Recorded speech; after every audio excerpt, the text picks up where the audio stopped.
Help you find your dream house? How many agents say I'm gonna help you find your dream house? Switch it up. I'm gonna help you avoid being homeless.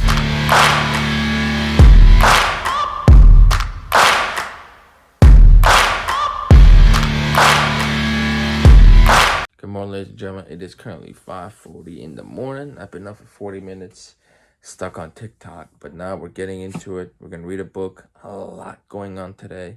We're reviewing a 6-unit building. We're gonna go look at some cabinets, and we got a lot of work to do on the real estate front, so stay tuned. It's now 7:30 a.m. and we are hitting the road. We gotta stop by my condo real quick, pick something up, and then we're getting straight to the office. So I'm just leaving my condo. However, I just remember my cleaning lady is supposed to come today around 5, and she only takes cash. So I gotta run to the bank real quick, get her money, and then I could go about my day. Well, this bank doesn't open until 9 a.m., which is awfully embarrassing. And I left my debit card at home because I never use this account. And we are officially in the office. As you can see, it is 8:14 in the morning. And usually I like to get here between 7:30 to 8, so I'm a little bit late. But here's what we got going on. We got 2 places under contract over the weekend. It's currently Tuesday, July 19th. So we got 2 under contract over the weekend. We got 2 closing this week. And today we are previewing another 6-unit apartment building for yours truly. This is an off-market deal. So if I can snag it, even though I don't have the money, we're gonna find it. I got a lot to tell you guys. And I think I've already mentioned we're buying the 7 units. So I'll give you a progress report on that. But let's start with business as usual, to-do list. Okay, folks, the to-do list is complete. We got 10 items per usual. I like to stick to 10 because usually I could come up with 6 or 7 pretty easily. But those last 2, 3 become very difficult. But those 2 things are what push your business forward. So here's what we got. We got to look up houses for buyers. We have to send a contract to one of my attorneys. We have to schedule a radon inspection and a home inspection. We have to send another contract to the attorney, meet with 11:15. We have our multi-unit showing, and then I have to meet a cabinet guy. So that now that I'm doing a lot of renovations, I'm owning a lot of units, I need to get wholesale pricing. So I'm making those connections right now. I need to post on social. I need to make content. I need to schedule a walkthrough for one of my closings this week because I'm on the buy side. So pretty easy. And I find myself lately having this thing where I really only need to work 3 to 5 hours a day, and I can maintain where I'm at, right? However, I'm trying to fight the urge of, hey, instead of maintaining, can we do a little bit more, and so we can make more? That's something I've been struggling with mentally lately. I've adjusted by getting back to my original routine where I'm up at 5 a.m. I'm reading a book. I get to the office early because when I'm here early, even though I do 5 hours of work, I'm very, very efficient with that work, and I can, go with the rest of my day, just handling issues as they come up. I do want to clarify something as I say hours worked. Now, I'm 24/7 on the clock. I may work 3-5 hours, go home, but then I get an email, I get a phone call, I got to go show house. That's not what I'm counting as work. Like everything here that I know I have to do today, that's work. And I can get everything here done and literally, I'll be done with work by 1 o'clock. If I'm very efficient with my time, and even if I take a lunch break, I still be done by 1 o'clock. And you know what, to be honest with you, now that I think about it, this has always been my dream. This is how I've always wanted to build my business. I wanted to come in, to be very productive for a few hours, and be done. I don't need to be here 10 hours a day because if you're here 10 hours a day in your 5th, 6th, 7th year, are you doing something wrong? Are you not building a business that's self-sustaining? There's some other issues there. But, keyword, we're going to plateau if we stay to self. So, more action will result to more money. So, that's why 8, 9 is post on social and make content. Those 2 things are very, very important. And that's one thing I'm very proud of myself. I've been consistent with. And was it 2 days ago, I posted a tax video. It's got about 24,000 views right now, and boy, are they lighting me up in the comments, but it was all planned. One thing I'll give you a little tip early on in the video before you like, comment, and subscribe. I want to give you a reason for it.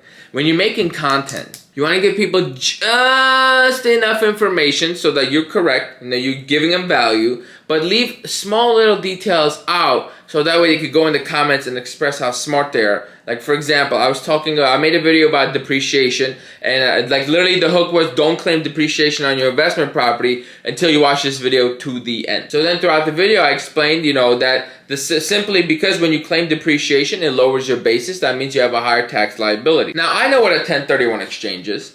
I know that depreciation, you have to take it. And I know I could have explained accelerated depreciation a little bit better, right? Along with some other things. Like, for example, I said capital gains tax on everything. I know it's recapture tax on the depreciation. You don't really pay capital gains tax on that. However, I purposefully didn't want to like offload all of my information into this one video because I knew the engagement is going to come from people saying, well, can I do a 1031 exchange? Or this guy's stupid, he doesn't know about a 1031 exchange. Or this guy doesn't know that you have to claim depreciation. And obviously there's positive comments too, but that's what drives traffic. You see what I'm saying? So when you're making your content, make sure that you give value. That's number one. But you're not trying to like offload everything in your brain in 50 seconds or less. There's your tip. Like, comment, subscribe, and of course, don't forget to, oh, that's what I forgot to do, the Patreon.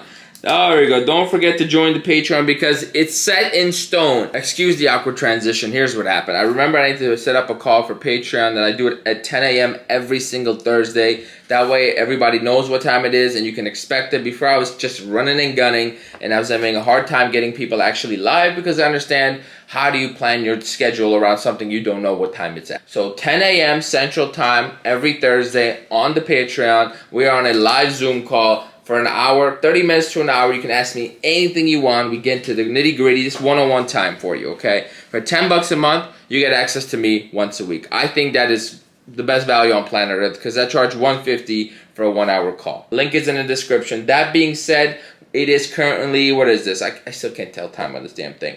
It's 8:35. I'm going to quickly look up houses for my buyers and get all this admin stuff out the way. So at 10 o'clock, I can get straight on the Zoom call. And at 11 o'clock, I can head out of here.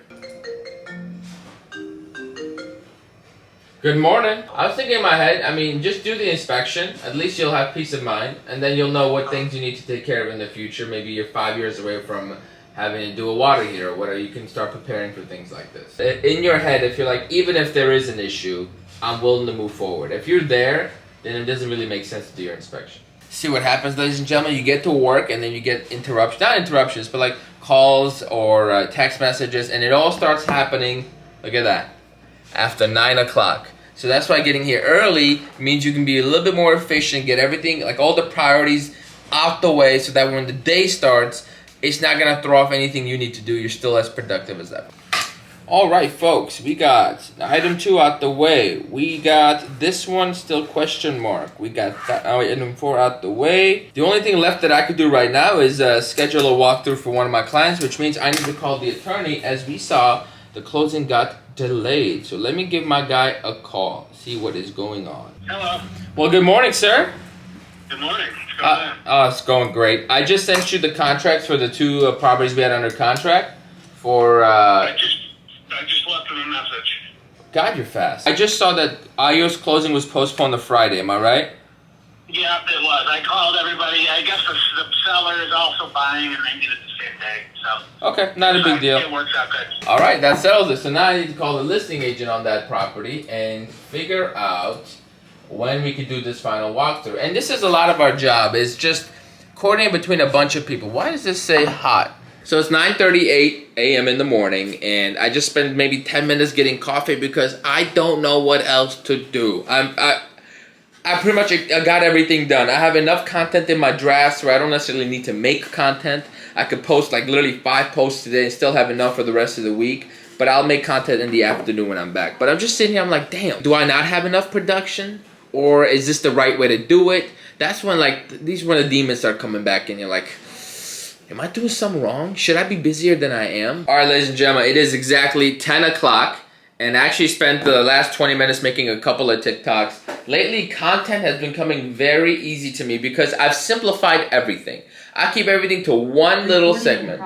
And, oh, we are recording already. No. We don't need to, forget about it. We'll record it anyway. Like I was saying, making content has become easier for me because number one, 5-6 years of constantly making content. Number two, I've really realized it's a lot easier and simpler than I thought. I focused on sharing stories. I focused on, like, you know, as soon as you establish a nice hook and then just going into it and keeping it natural. Those two things have helped me a ton. And as we get on the call for the Patreon, please, if you want it, if you're interested in something like this, link is in the description. Like, comment, subscribe if you're not going to do that. But nonetheless, today we're talking about how to handle losing a client, because recently, like a year ago, I lost a client I was working with for 2 years and they came crawling back. But there's a right way to do this and there's a wrong way to do this.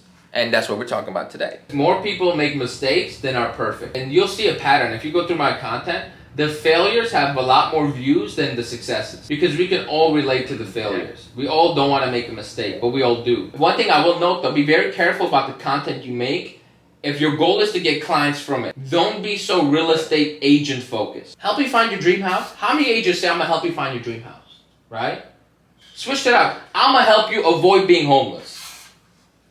Okay, I might make that video actually. That's a good one.